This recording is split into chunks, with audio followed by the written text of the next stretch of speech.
Nah, cerita kurban juga seperti itu. Dulu tokoh-tokoh Quraisy penunggu Ka'bah itu dulu sudah ndak tauhid, sudah musyrik kalau dalam bahasa agama. Itu di mana-mana termasuk kebutuhan pokok manusia itu kalau kumpul-kumpul tuh makan-makan. Itu mulai dulu. Terus korbannya itu ya pasti perempuan mulai dulu. Jadi hanya bagian masak, boleh makan nanti ngenteni luyan itu, ngenteni bekas-bekasnya. Sehingga yang nyortir Abu Jahal CS itu. Jadi yang kurban harus hewannya bagus, spesial, bahkan nggak boleh dikawinkan. Hewan yang mau dikorbankan itu nggak boleh dikawinkan, nggak boleh pernah dikendarai, nggak boleh pernah dipakai bajak sawah dan sebagainya. Semuanya serba spesial. Nanti dikorbankan di Ka'bah, yang dijual Ka'bah. Nah pertanyaannya, Ka'bah ini nggak pemakan daging, yang untung ya ketua-ketuanya ini.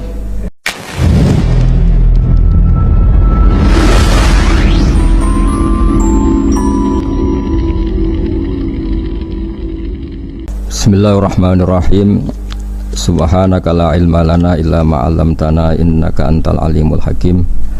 Allahumma shalli wa sallim ala sayyidina Muhammad wa ala alihi wa sahbihi ajma'in. Amma ba'du.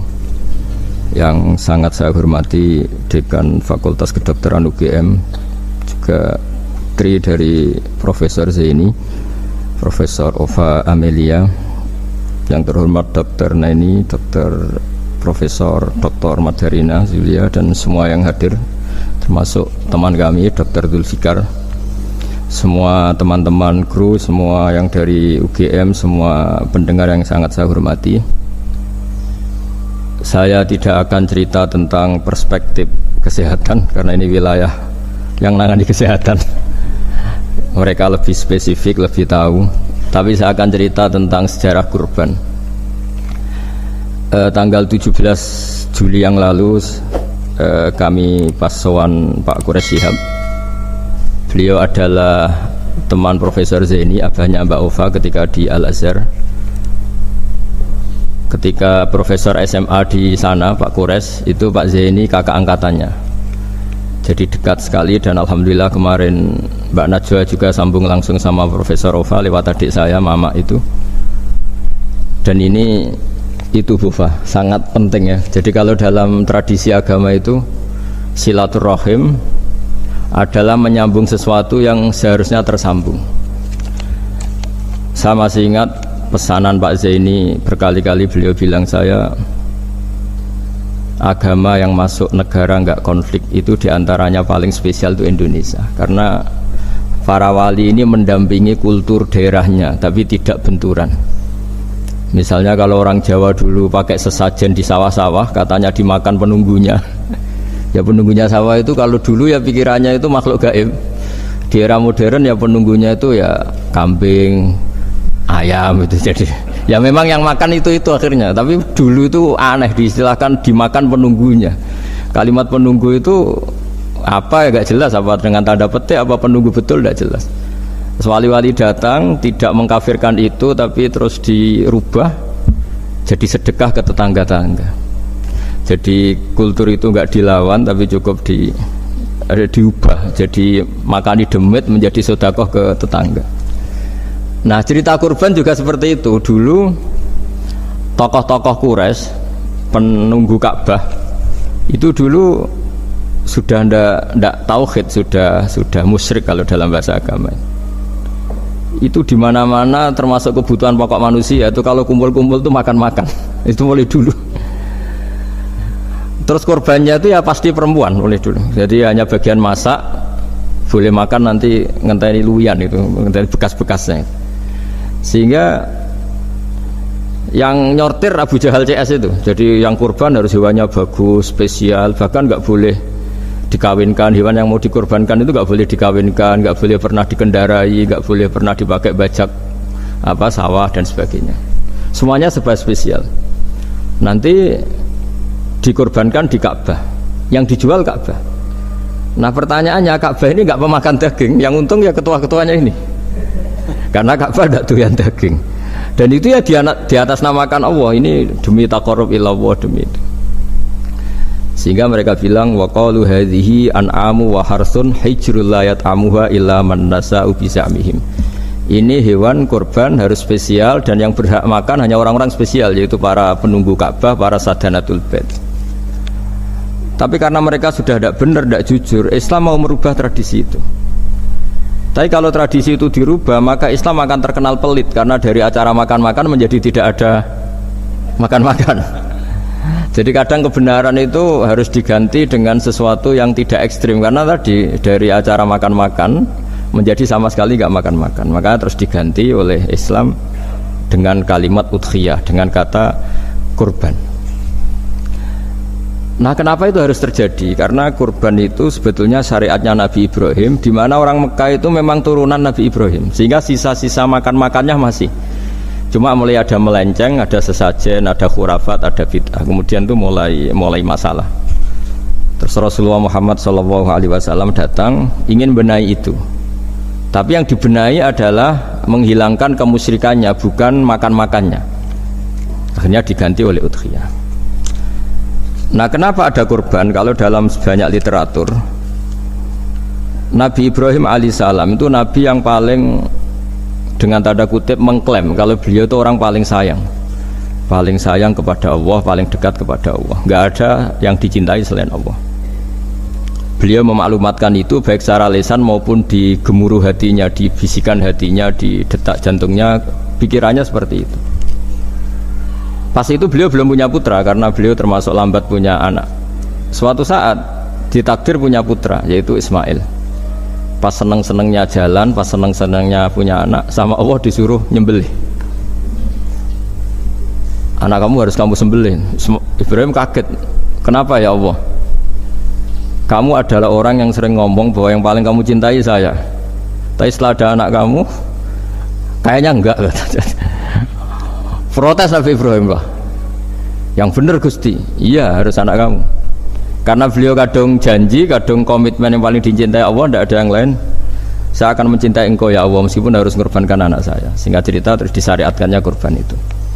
Ketika Nabi Ibrahim berkomitmen melaksanakan perintah itu, Ismail juga mau nurut, terus sama Allah diganti oleh hewan kurban yang bernama kambing itu. Sehingga versi cerita itu bahwa Allah akan maklumi ketika orang mencintai Allah secara serius, bersamaan dengan itu orang juga mencintai anaknya dengan proporsi masing-masing. Itu di khazanah-khazanah yang saya baca. Versi kedua, tapi ini nanti nggak perlu dipertanyakan, nanti kalau UGM tanya itu versi yang paling baik, yang paling benar gimana? Yang tanya juga bid'ah, yang jawab juga bid'ah nanti. Karena itu wilayah yang kadung terjadi. Jadi kalau dalam ilmu hadis itu, kalau kadung terjadi, mbok kamu unggulkan yang mana, tetap saja yang terjadi hanya satu, mau kelewat. Beda dengan istihad solusi. Karena mau terjadi ya kita uji coba. Kalau nggak cocok yang A ya cocok alternatif B, alternatif C. Kalau sudah kelewat, mau gimana? Kalau salah ya salah aja kan. Versi kedua begini, semoga versi kedua ini yang benar. Kalau ini benar, keren. Nabi Ibrahim itu memaklumatkan diri. Kalau dalam bahasa Arab itu iddia itu mengklaim bahwa dia adalah orang yang paling sayang terhadap makhluk Allah, semua hamba Allah. Terus beliau diterbangkan ke langit. Ya karena UGM ini lembaga akademik, nanti saya baca teksnya. Kalau bahasa Arabnya itu takbirnya. Diterbangkan ke langit, ke alam malakut. Ya tidak usah ditanyakan tanya terbang gimana, nanti ribet nanti itu. Setelah diterbangkan di langit, wa kadzalika nuri Ibrahim malakutas samawati wal ardh, diperkenalkan alam langit, terus dipertontonkan. Itu ada sekian hamba Allah yang nyabu, yang ngefly, yang dugem, pokoknya yang maksiat-maksiat itu. Ibrahim ditanya sama Allah, gimana itu mereka menurut kamu? Damirhum, habisi saja Allah. Mereka makan rezekimu, hidup di bumimu, tapi mereka tidak mengindahkan engkau. Matikan saja. Sama Allah diturutin. Jalan-jalan lagi sampai 3 kali peristiwa tempat-tempat maksiat itu dihabisin sama Nabi Ibrahim. Beliau minta sama Allah supaya itu dihabisin. Singkat cerita, terus beliau diturunkan sama Allah. Setelah diturunkan, ya Allah tidak jawab, tidak apa. Allah itu punya sunnah, punya tradisi. Dengan nabinya itu tidak jawab. Suatu saat Nabi Ibrahim disuruh bunuh anaknya, disuruh nyembelih. Protes kan? Huwa samratu fuadi, ini kekasih saya. putra saya, kenapa engkau nyuruh membunuh? Terus kata Allah, kamu tidak ingat di malam kamu saya mi'rajkan melihat hamba-hambaku, dan itu yang bikin aku, dan saya cinta sama mereka yang bikin saya. Kamu enak saja minta dibunuh. Sengkerian gantian saya yang minta, kamu tidak nurutin gitu. Kamu pas minta saya tidak tak pikir, langsung tak turutin. Kenapa saya yang sekarang minta kamu mikir gitu. Tapi huwa samratu fuadi, itu buah hati saya. Lah memangnya makhluk-makhluk itu makhluk siapa? Saya yang bikin. Kamu enak saja nyuruh bunuh. Nah semenjak itu jadi kearifan kita. Makanya Mbak Ova ini kalau guyonan di dunia kiai, kalau ada majikan bentak pembantunya yang salah meletakkan piring atau gelas, pasti cara berpikir mesti pembantunya ada cantik. Karena kalau salah tok kok dia cantik, itu mesti mikir. Nggak bisa orang bentak orang cantik gitu. Jadi sama, misalnya saya janjian sama Gus Fikarnya, janjian Gus datang hari Senin gini-gini, ternyata beliau nggak datang. Kalau saya tidak punya utang, tidak atasan saya pasti marah. Sudah janji kok gini-gini. Saya bisa marah itu sebetulnya sebabnya itu dua. Saya kecewa dan dia tidak punya jasa. Tapi yang diomongkan hanya, wah kamu khulful wa'di apa? Nggak tepat janji. Coba kalau ini atasan saya jadi dosen karena beliau misalnya. Saya punya utang beliau. Mbok nyulayani janji apa kan? Nggih mboten napa-napa kan. Sama. Ada majikan mencintai pembantunya karena sangat cantik, mana ada mencahno piring, omahe dirubah, no itu tidak apa-apa gitu kan gitu. Sama. Makanya ada guyonan di dunia kiai itu, ada anak perempuan kan nggak lazim ya perempuan pakai GL Pro kalau dulu, mungkin sekarang pakai Ninja, pakai celana jin. Sopo iku wong luput suwo itu? Siapa itu perempuan kok gitu? Niku ponakane jenengan Mbah, astagfirullah, muga-muga pangeran nyepuro. Jadi langsung rubah dari maksudkan menjadi ndak karena keluarga. Nah jangan-jangan kebencian kita pada maksiat itu oke, kita wajib benci maksiat, tapi tetap ada catatannya. Plus yang maksiat itu tidak orang yang terkait dengan kita. Coba kalau yang maksiat itu orang yang terkait dengan kita, itu anak kita, ponakan kita, mungkin istri kita, paling mintanya ya Allah ampuni. Sama-sama maksiat, yang satu minta dihabisin, yang satu kita minta diampuni. Fair gak kita sebagai manusia? Tidak fair. Tidak fair. Nah, iya gak fair ya? Apa ya fair? Mikir. Makanya kalau ada guyonan, ya itu tadi. Ada supir salah dimarahin, pasti supir ini belum pegang rahasia. Tapi kalau sudah pegang kartu, si majikannya punya apalah gitu, simpanan gitu. Wah ini pegang, berani marah gak dokter? Nggak ada. Ini dokter Kelik juga teman saya. Gitu. Itu pengalaman sekali itu. jadi itu guyonan kiai. Makanya jadi manusia itu gak pernah adil sebenarnya. Makanya Allah pernah mensifati manusia itu wa kanal insanu zaluman jahula. Manusia itu sangat zalim dan sangat bodoh. Kalau misalnya jenengan tanya orang soleh pun itu gimana? Orang soleh asal manusia tidak nabi, itu ya mesti ada zalimnya. Makanya kalau dalam kitab hikam diterangkan, kitab hikam itu kitab yang olah manusia, itu menyebut begini, manusia itu siapa? Dijawab, manusia itu mangkanat mahasinuhu masawiyah, orang yang ketika baik saja salah, apalagi ketika salah. Kita misalnya punya toko laris itu, doanya mustajab, laris, pembelinya banyak, kualitasnya bagus, pasti ada toko sekeliling yang megap-megap karena orang sekarang ke kamu kan gitu.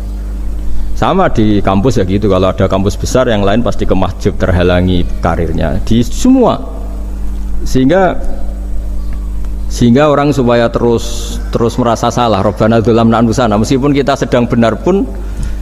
Saya termasuk kiai yang kalau ngelepas haji, mungkin yang haji itu mangkel karena saya tidak pernah muji-muji haji, meskipun saya melepas orang haji. Umumnya kiai kalau ada orang haji kan dilepas haji mabrur, tidak ada lain balasan kecuali surga. Saya itu karena pernah kecil, pernah dengerin masyarakat itu ngenes ketika si kiai pidato tadi, ternyata ngenesnya seakan-akan surga itu hanya milik yang haji. Mana koyo kula sepundi Gus wong kula ora kelar kaji.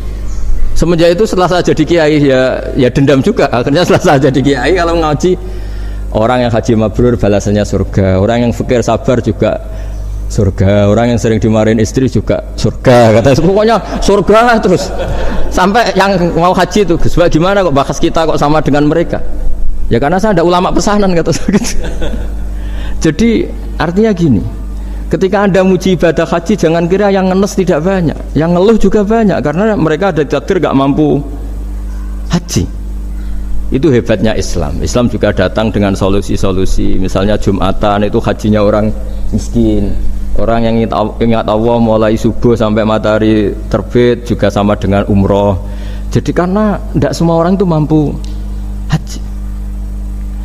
Jadi itu Islam. Jadi nanti tak bacakan. Jadi versi kedua itu Nabi Ibrahim diperingatkan Allah bahwa tidak seperti itu cara mengelola hambaku. Nah, Islam ini kata Allah anit tabi' millata Ibrahim hanifa. Referensinya Islam, mentornya Islam itu Nabi Ibrahim. Sehingga kita alhamdulillah punya sejarah wali songo. Saya punya orang tua Kiai Nur Salim itu sayang sekali sama umat. Mbah Mun juga gitu.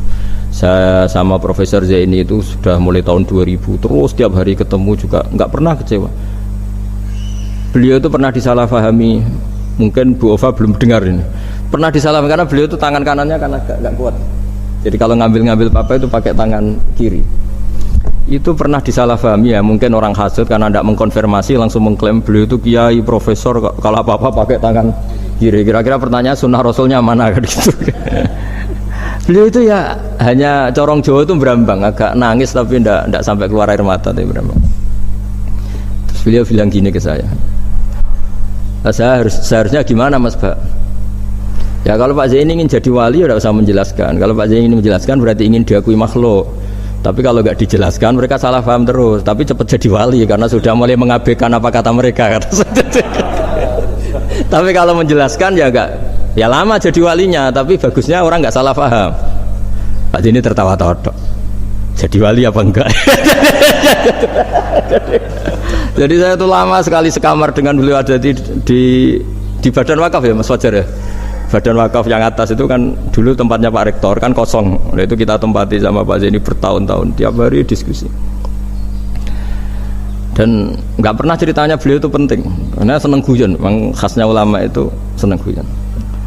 Kemarin saya ketemu Pak Kures, beliau cerita, saya ini punya idola Gus Pak. Kalau manggil saya Gus kadang ya Pak. Dulu beliau doktor filsafat, lama-lama jadi Syekhul Azhar. Itu kalau ke kuliah pakai bis, kata Pak Kures pakai bis. Suatu saat di Al Azhar itu kan beda dengan di yang lain ya, agak-agak modern. Si gurunya ini, beliau itu karena banyak yang berdiri, beliau duduk ada perempuan berdiri, terus yang lelakinya berdiri, terus jatah duduknya dikasihkan perempuan. Perempuannya itu pakai pakaian yang agak minim, agak seksi lah, agak minim. Terus si Syekhul Azhar tadi saat itu belum Syekhul Azhar, punya 2 permen. Ini ceritanya Pak Kures punya 2 permen, terus yang satu sudah dibuka, yang satu masih bungkusan, masih ditawarkan. Silakan Mbak kamu milih yang mana? Milih yang masih itu. Padahal bukanya itu supaya lebih gampang. Ternyata milih yang masih bungkusan. Kenapa Mbak? Ya ini lebih steril karena pakai bungkus. Oh iya. Itu pelajaran itu. Terus Pak Kures nantang saya. Gus Pak punya enggak cerita tandingan? Wah kalau saya kebalikannya Pak. Di kereta itu ada Cina, enggak khitan ya. Ketemu sama kiai kampung. Terus, kenapa khitan? Enggak khitan juga sama gini-gini gitu. Terus dikasih pisang. Terus dimakan, dikupas dulu. Kok udah langsung aja. Terus kata Pak Kures. Nah ternyata sama Pak Zaini sama Pak Kures itu dibalik ke profesorannya. Ceritanya itu ya guyon terus. Karena memang agama ini itu kalau masalah kebenaran itu serius, tapi di balik kebenaran ini yang perlu dicatat oleh semua yang mencintai agama ini, bahwa Allah itu tidak butuh taat kita, dan Allah tidak akan gagal sebagai Tuhan karena maksiat kita. La tanfa'uhu ta'atuhum wa la tadurruhu maksiatuhum. Allah tidak akan ngefek ketika semua orang taat ya gak ngefek, semua orang maksiat juga gak ngefek. Karena Allah ini zat yang punya eksistensi sejati, sehingga Hubungan kita dengan Allah itu tidak ngefek ke Allah, tapi ke kita sendiri. Sehingga mereka lebih rileks karena nggak merasa harus mati-matian bela Allah. Allah tetap Al-Qayyum, zat yang bisa berdiri sendiri. Sehingga di kitab-kitab itu ada bab namanya Mizahun Nabi, guyonan-guyonan Nabi. Itu ada babnya sampai di kitab Ihya, di kitab banyak lah kita. Masyhur itu suatu saat ada orang sepuh sowan ke Nabi karena sudah sepuh. Beliau pamit lah, kira-kira jam segini pamit, ya Rasulullah saya mau pulang karena nanti kemalaman. Karena beliau jalan kaki yang orang sepuh. Kata Nabi, "Dah tenang saja di sini, nanti pulang kamu udah jalan kaki. La ahmilan naki alab ninakoh, nanti kamu tak naikkan anaknya unta." Pikirannya orang sepuh tadi namanya anak unta itu ya kecil. Wa ma fa'altu bibninako, apa yang bisa saya lakukan dengan anak unta? Sudah, tenang saja. Setelah beliau ngaji lama, ya dikasih unta tua itu. Silakan kamu bawa unta saya ini. Ini kan unta tua, ada anak unta. Ya meskipun tua ya anaknya unta kata. Ya tapi cerita saja. Meskipun tua juga anaknya unta. Jadi agama itu rileks. Nabi Ibrahim, kembali lagi ya karena syariat Ibrahim. Nabi Ibrahim itu pernah minta supaya nyawanya itu diperpanjang karena beliau umumnya orang itu kan ingin nyawa panjang, ingin umurnya panjang. Beliau yakin penting nyawa panjang, umur panjang. Allah tidak jawab gak apa. Suatu saat ada tamu, orangnya itu sepuh sekali. Nabi Ibrahim karena orang yang sangat menghormati tamu dikasih kurma, apa itu? Anggur. Itu setiap dimakan dikunyah meler lagi keluar. Karena sudah sepuh, nggak ada giginya, dikunyah keluar lagi. Itu jawabnya Nabi Ibrahim, ya Allah, masuk lagi ke kamar, sholat lagi, mengcancel doa panjang umur. Katanya Ibrahim, oh jenengan jawab toh gitu. Artinya kalau ingin tua sekali ya nasib kamu kayak itu gitu. Jadi karena beliau tahu itu jawaban terus masuk kamar, oh jawab toh Gusti jenengan, terus membatalkan doanya. Itu Nabi Ibrahim. Kalau orang sekarang enggak, ndonga ngarani, ya tua ya tetap sehat, tetap wah itu itu lebih ribet itu. Iya, jadi karena doa itu kalau enggak diperjelas itu ya repot. Ini cerita supaya kita berislam itu ceria. Saya Mbah Mun itu meskipun kiai top, senengannya nggih guyon bapak saya. Tapi guyon itu ada yang wajib. Saya dulu itu janggal, ini cerita ya, mungkin kalau di kampus-kampus umum agak asing, tapi ini cerita. Nuduh zina itu dosanya besar sekali. Saya ulang lagi, nuduh orang lain zina itu dosanya besar sekali. Disebut bab qadzaf. Saya pernah menjumpai 3 kiai besar Bu Ofa, 3 kiai besar, kiai top semua. Di majelis itu ada gosip bahwa si A itu punya selingkuhan sama Sri itu misalnya, atau dengan siapalah, dengan perempuan. Itu kalau di Arab itu senengannya pakai Salma, Laila Majnun Salma. Kalau di Jawa itu kasihan korbannya itu. Ya, tapi itu contoh saja ya. Itu si Kiai 3 tadi gak ngefek, malah tanya gini, loh apa perempuannya cantik? Wah cantik sekali Mbah. Cantiknya sampai kayak apa? Malah bicara cantiknya perempuan. Saya itu ya pertama iskal. Ini Kiai kok bakas orang apa? Cantik, orang ayu ya. Setelah majelis itu bubar, yang penggosip tadi ya yang gosip ini gak kiai, yang pembisiknya ada kiai, yang gosip ini gak kiai, cuma kiai 3 ini posisi mendengar, tapi malah tanya cantiknya tadi. Singkat cerita setelah orang itu pulang bilang gini, Gus, itu kalau saya bilang iya dengan gosip itu saya ikut qadzaf, saya ikut menuduh orang lain zina, itu dosa besar. Selain itu saya kiai, kalau saya bilang iya dianggap membenarkan. Maka untuk mengalihkan nggak bicara nuduh, jadi guyon tadi. Jadi guyonnya itu, karena kalau kita tadi bilang iya, artinya mengiyakan. Dan itu artinya qadzaf, punya dosa besar karena nuduh orang lain zina. Diperparah dia kayak besar, kan orang menjadi percaya karena yang ngomong bukan penggosip lagi, tapi ya. Maka dialihkan tadi, loh ayo nucung. Sampai segitunya kearifan ini. Sehingga dulu ketika Ma'is itu seorang sahabat yang pernah salah besar. Itu Nabi ketika beliau ada gosip salah gitu ya, Nabi masih, jangan-jangan kamu hanya mimpi, Cung. Jangan-jangan kamu hanya megang, tapi tidak sampai zina. Sampai terakhir Nabi tanya, Afi aklikaseun, jangan-jangan otak kamu ini sudah agak error. Saking tidak inginnya Nabi mempercayai hal-hal seperti itu. Nah problem kita di zaman sekarang justru kadang nyari-nyari supaya tahu buktinya. Yang dulu para orang soleh menghindari bukti itu supaya nggak suudzon, sekarang orang mencari-cari bukti. Padahal itu dilarang, wala tajassasu, orang nggak boleh mencari-cari kesalahan orang lain. Nah itu kearifan-kearifan yang saya dapatkan dari Bapak, dari Mbah Mun, dari Pak Zaini, dari Pak Gures. Mereka orang-orang yang luar biasa menghindari ngomong penting. Sekarang itu orang banyak yang sering ngomong penting, sebenarnya itu malah salah. Karena kalau ngomong penting itu vonis terhadap orang lain. Tapi kalau kamu rileks, tidak. Nabi dulu itu rileks sekali. Ketika beliau ngaji gini, terus ada pemuda lewat bawa cangkul mengabaikan pengajian Rasulullah. Banyak sahabat bilang, celaka orang itu, ada Nabi ngaji kok tidak ikut. Jawabannya Nabi unik. Jangan-jangan dia punya keluarga yang harus kerja, dan kalau harus kerja untuk nafkah keluarganya itu juga ibadah, itu ya sunnah saya. Jadi Nabi rileks saja, tidak tersinggung, tidak. Nah, kenapa kita butuh rileks? Karena kebenaran sekali dipaksakan itu jadinya benturan. Dan itu wali-wali songo itu dulu sudah berpikir seperti itu. Sehingga Pak Zaini yang sering ngendikan sama saya, kita ini bisanya mengikuti Mas Bah, kalau manggil saya Mas, tidak bisa benturan. Sehingga tadi ada modifikasi dari sesajen menjadi sedekah, dari apa menjadi apa. Jadi tidak langsung benturan. Dan itu khazanahnya, bacaan-bacaannya banyak sekali, termasuk peristiwa Udhiyah tadi. Jadi dulu kurban itu dipakai ajang orang-orang tokoh Quraisy supaya dapat daging yang bagus, di atas namakan Ka'bah. Jadi agama ini dijual mulai dulu. Sekunane kuno agama ini dijual. Dan agama mulai dulu ya prospek. Ka'bah itu bisa menyedot wisatawan berapa, wisata religi.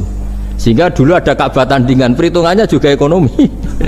Jadi mulai dulu itu ya sudah seperti itu. Mau apa memang Allah bikin dunia seperti ini. Jadi mulai dulu agama itu ya, sampai orang Yahudi gak mau iman sama Nabi ya pikirannya sederhana. Kalau saya tokoh banyak yang sowan, banyak yang ngasih-ngasih. Kalau saya ikut Muhammad, saya anak buah, yang ngasih saya siapa itu? Jadi perhitungannya juga ekonomi. Jadi ketika Abraham mau bikin Ka'bah tandingan, itu perhitungannya juga ekonomi. Jadi ribet kan memang kalau manusia itu sudah ribet. Tapi Islam ini datang bukan untuk itu, tapi memaklumi itu. Itu hebatnya Nabi Ibrahim. Ketika beliau berdoa, ya Allah, keluarga kami saya tempatkan di Mekah. Rabbana liyuqimus sholata faj'al af'idatam minan nasi tahwi ilaihim warzuqhum minas samarat.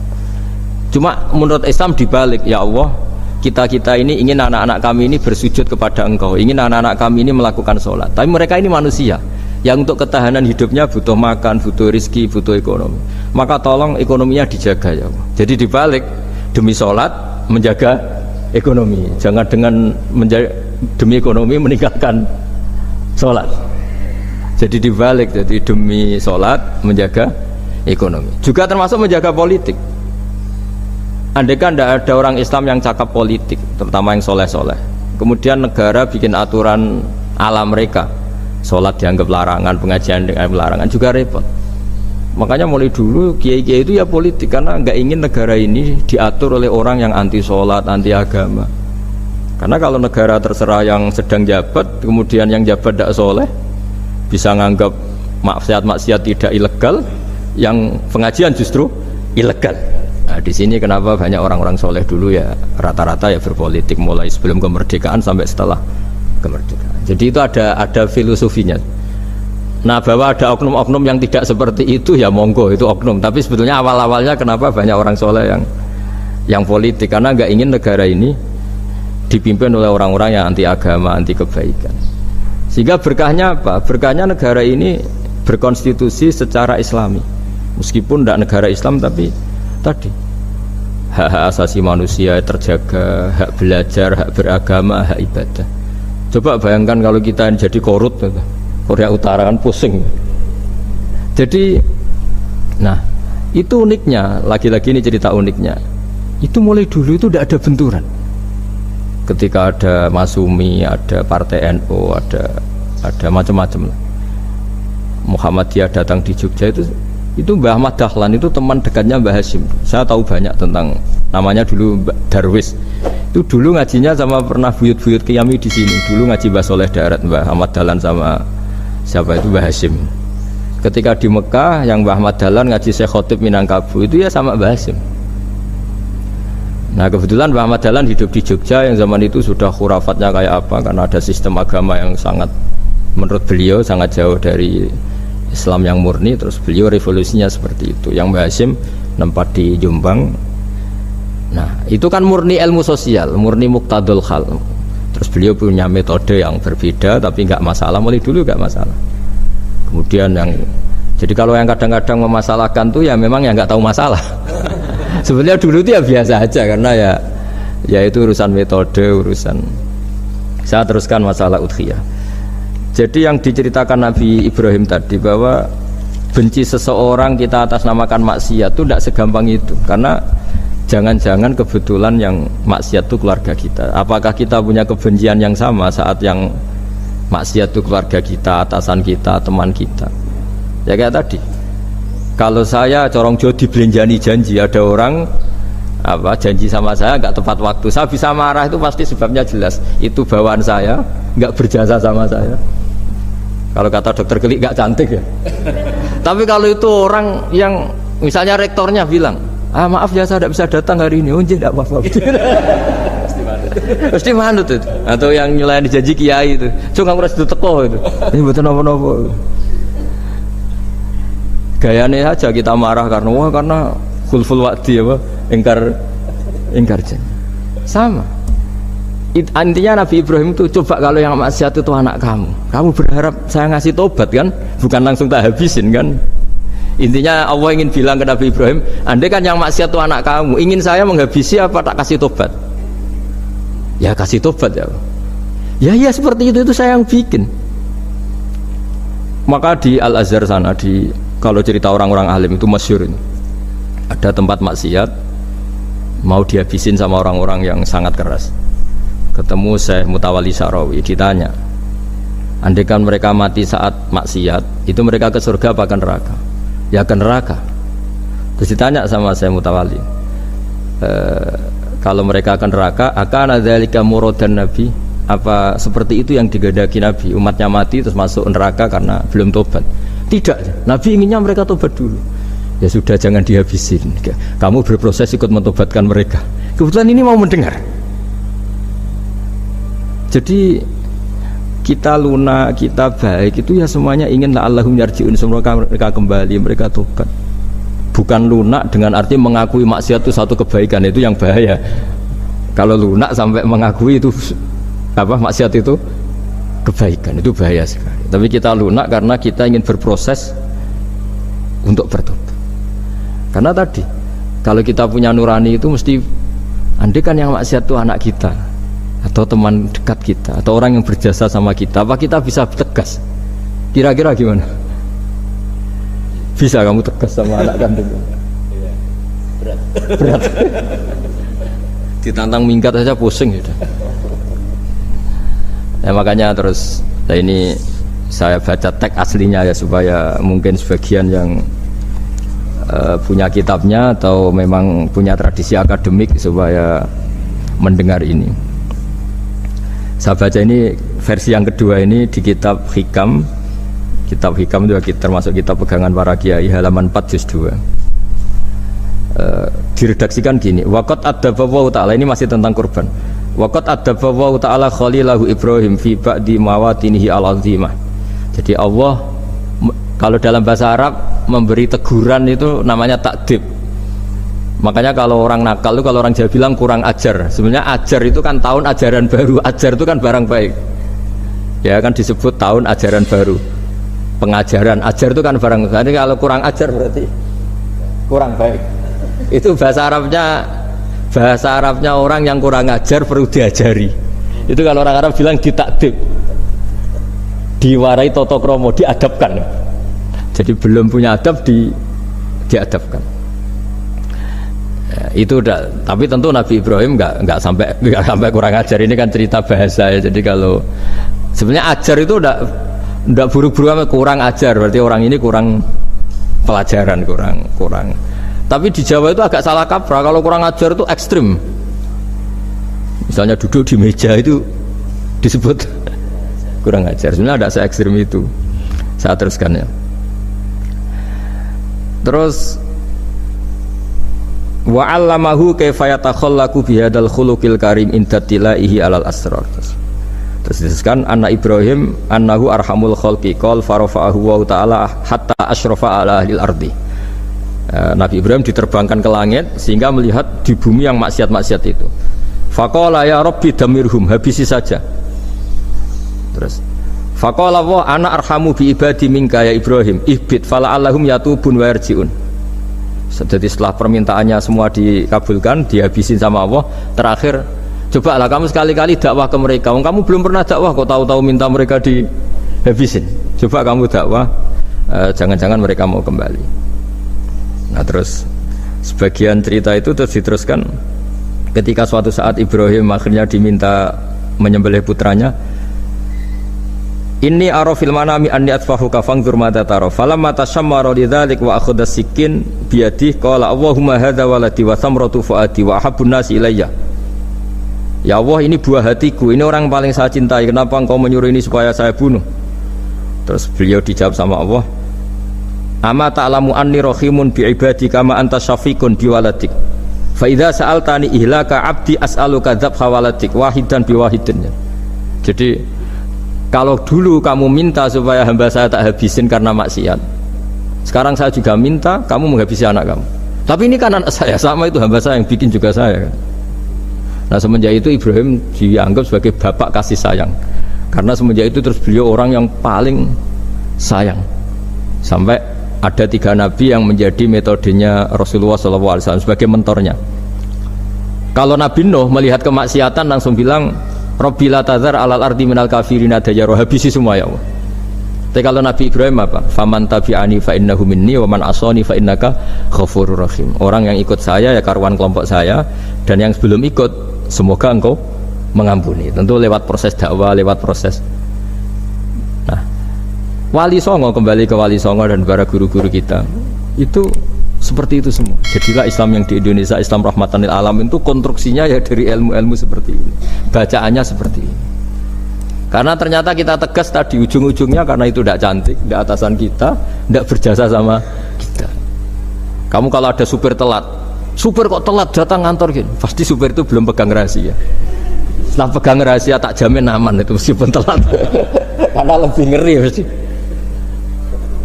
Artinya manusia itu kayak apa ngeklaimnya tegas, disiplin, objektif. Kira-kira iya apa enggak? Enggak lah kayaknya ya. Pasti tadi kan. Nah itu yang makanya bapak saya kalau guyon sama saya itu, kan umumnya orang itu kalau di dunia kiai muji istiqomah. Istiqomah itu konsisten jadi imam masjid, konsisten jadi guru, jadi apa. Kalau bapak itu sering guyon ke saya, iku istiqomah apa mau diganti wong liya katanya. Artinya di balik istiqomah itu juga ada catatan lain. Jangan-jangan ambisi gak mau diganti orang lain. Jadi intinya manusia itu dalam benar saja ada unsur salahnya, apalagi pas salah gitu maksudnya. Nah ya pas benar saja ada unsur salahnya, apalagi pas salah. Nah itulah. Dengan sudut pandang seperti ini adalah orang terus gak gampang menghakimi orang lain, karena manusia yang baik adalah cukup dia merasa aibnya banyak, salahnya banyak, kemudian itu menyibukkan dia dari mencari-cari aibnya orang lain. Makanya kalau dalam cerita Ibrahim alaihissalam, karena kurban itu identik dengan syariatnya Nabi Ibrahim, ini saya punya catatan yang kemarin tak baca juga di Jakarta. Itu suatu saat Nabi Ibrahim itu didatangin orang Majusi dulu. Orang Majusi itu ya tidak beragama. Singkat cerita Nabi Ibrahim itu terkenal kaya dan suka menghormati tamu. Dulu tamu itu sangat penting dihormati karena dulu gak ada warung, terus padang pasir. Kalau sekarang itu ya wajib dihormati tapi tidak wajib-wajib banget. Karena biasanya sudah marung di mana-mana. Sudah marung di mobilnya bawa apa? begal. Kalau dulu di padang pasir, kalau tamu nggak dihormati bisa mati betul. Kadang sudah hari perjalanan itu nggak makan nggak apa karena di padang pasir, warung nggak ada, nggak bisa ngopi-ngopi ya dulu. Sehingga kalau menghormati tamu dulu itu pahalanya luar biasa ngasih makan itu. Kalau sekarang ya pahalanya biasa aja karena ya tamunya makannya ya biasa aja karena sudah kenyang duluan itu. Singkat cerita orang ini datang ke Ibrahim minta dikasih makan. Nabi Ibrahim mengatakan kamu syaratnya harus Islam dulu, kalau enggak kasih makan. Karena Ibrahim itu seorang nabi dan beliau komitmennya seperti itu. Si tamu tadi putus asa. Akhirnya walla itu ya sudah meninggalkan Ibrahim. Setelah beberapa jangkah Allah bilang ke Nabi Ibrahim, orang itu umurnya berapa tadi bilang ke kamu? 50 tahun. Pernah enggak orang itu kelaparan? Kata Allah, enggak, baru ini kelaparan. Terus kata Allah, mundu khamsina sanatan nut'imuhu ala kufri falau nawal tahu lukmatan min ghairi antu talibahu bitahiri dinik lakana ahsanarnya. Orang itu umurnya 50 tahun itu ya tak kasih makan padahal dia majusi. Kamu baru diminta sehari saja minta syaratnya Islam.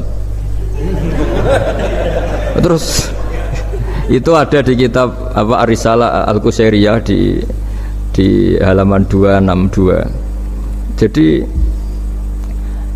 cuma dulu itu motifnya semuanya agama, bukan atas nama demokrasi atau kebebasan beragama. Karena dulu itu orang dulu itu kan saking sayangnya Allah, apa-apa konstitusinya ya perintah Allah.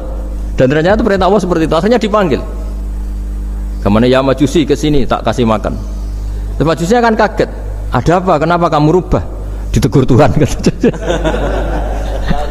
Iya, ditegur Tuhan itu. Jadi dan alhamdulillah saking simpatiknya orang majusi tadi akhirnya masuk Islam. Sama itu kan mirip orang Yahudiyah atau Yahudi itu yang tanahnya itu diambil ya sama Amr bin As untuk perluasan masjid di Mesir. Ya ketika lapor ke Sayyidina Umar, ngiranya itu kan dibenarkan perluasan masjid, ternyata Umar belain yang Yahudi. Iya, yang punya tanah harus dikembalikan tuh haknya. Jadi Islam itu menghormati hak kepemilikan meskipun itu milik non muslim. Jadi kata Allah, mut khamsina sanatan nut'imuhu ala kufri falau nawal tahu lukmatan min ghairi antu talibahu bitahiri dini. Mbok dikasih makan aja, tidak usah nyuruh ganti agama. Wong saya saja yang Tuhan ngasih makan dia sudah 50 tahun tambah syarat. Tambah syarat. Ya jadi ini cerita ya Bu Ufa. Jadi kita mungkin kenangan saya dengan Bapak, Bu Ufa dengan Profesor saya ini kebetulan teman dekat sekali sama saya dan hampir tiap hari saya ketemu minimal 3 jam bertahun-tahun. Sampai kalau kehabisan cerita akhirnya cerita keluarganya karena kesuwen belajar karena akhirnya cerita keluarga. Maksud saya tadi ini saya cerita ini barang baik ketika beliau pernah ditahan karena aktivis dulu. Itu pas mau lahirnya Bu Ova, terus beliau berdoa mati-matian delalah dibebaskan. Beliau sempat nunggu kelahirannya Bu Ova ini, terus dinamai Aufa Amalia. Itu kalau dalam bahasa Arab itu Aufa itu Allah memenuhi apa yang saya angen-angen. Jadi itu ceritanya itu gitu. Jadi nama itu spontan aja ketika iya, jadi beliau itu aktivis dulu. Bukan di penjara karena korupsi atau kriminal, bukan karena aktivis. Karena kalau model sekarang Bu Ova kalau nggak dijelaskan detail ditahan karena aktivis, nanti dikira ditahan karena yang lain. Ribet kan? Jadi ditahan karena beliau itu dulu aktivis, bukan karena. Ya saya kira demikian. Monggo kalau ada sesi tanya jawab, kalau tapi yang ringan-ringan saja nanti jadi serius. berapa pertanyaan? Oke, terima kasih buat teman-teman semua yang sudah menyaksikan video ini. Mudah-mudahan bermanfaat dan bisa menambah ilmu dan keberkahan buat kita semuanya guys. Dan oke, buat teman-teman semua yang baru gabung di channel ini, jangan lupa like and subscribe dan nyalakan tombol notifikasinya biar nggak ketinggalan video-video terbaru dari channel Sahabat Orchid TV guys. Dan oke, buat teman-teman semuanya dimanapun Anda berada, mudah-mudahan kita diberikan kesehatan, rezeki yang melimpah dan panjang umur.